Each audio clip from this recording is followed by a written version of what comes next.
गरीब लड़की की दर्द भरी कहानी। एक गांव में एक साहूकार अपने परिवार के साथ रहता था। परिवार में उसकी पत्नी, एक बेटी और एक बेटा था। शानदार बंगला, नौकर चाकर, गाड़ियां और सब शानो शौकत का सामान था उसके पास। गरीब लोगों को बहुत ज्यादा सूद यानी ब्याज पर कर्जा देना उसका धंधा था। अक्सर लोग तंगी के दिनों में या किसी त्योहार या ब्याह शादी के मौके पर उस साहूकार से कर्जा ले लेते थे। जब फसल अच्छी होती तो थोड़ा थोड़ा करके उतारने लगते, लेकिन जिस वर्ष सूखा पड़ता तो कर्ज तो छोड़ो, गांव वाले सूद तक नहीं दे पाते थे। इसी का फायदा उठा वो साहूकार उनकी जमीनों पर कब्जा कर लेता, कब्जा कर उन्हें बेच देता और खूब पैसे कमाता। इस धंधे में उसका बेटा भी उसकी मदद करता। दोनों बाप बेटा हर समय किसी ना किसी गरीब की जमीन हड़पने की योजना ही बनाते रहते। एक दिन शहर से एक व्यापारी आया और साहूकार से गांव में जमीन खरीदने की इच्छा बताई।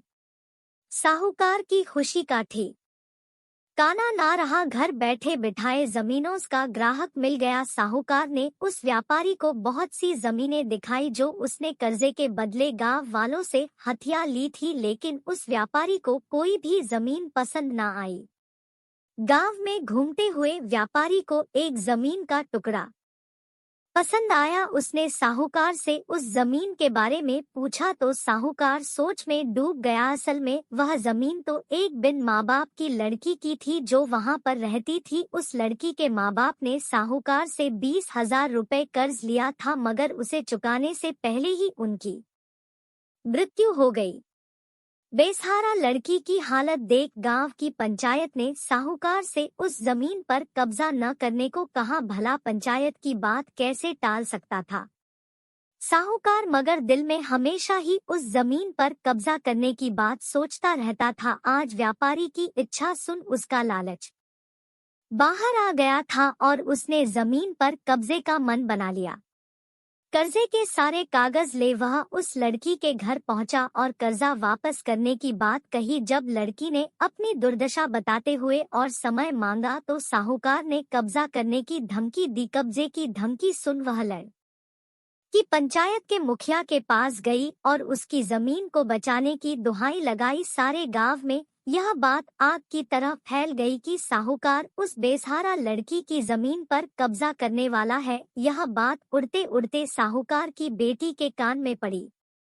अपने पिता के लालच की बात सुन उसके मन में बहुत दुख हुआ। उसने अपने पिता से इस बारे में बात करने की कोशिश की, लेकिन साहूकार को तो सिर्फ बहुत बड़ा मुनाफा ही दिख रहा था। उसे बेसहारा लड़की की दुर्दशा या अपनी बेटी की निवेदन का कोई असर न हुआ और उसने उस जमीन पर कब्जे का ऐलान कर दिया।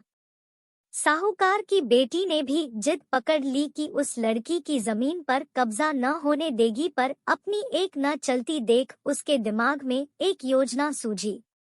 अगले दिन सुबह सुबह वह बेसहारा लड़की और उसके साथ 2 लोग साहूकार के घर पहुंचे और कर्ज की 5,000 की किस्त दे दी। साथ में यह भी कहा कि 3-4 महीनों में कर्ज के बाकी रुपए भी उन्हें मिल जाएंगे।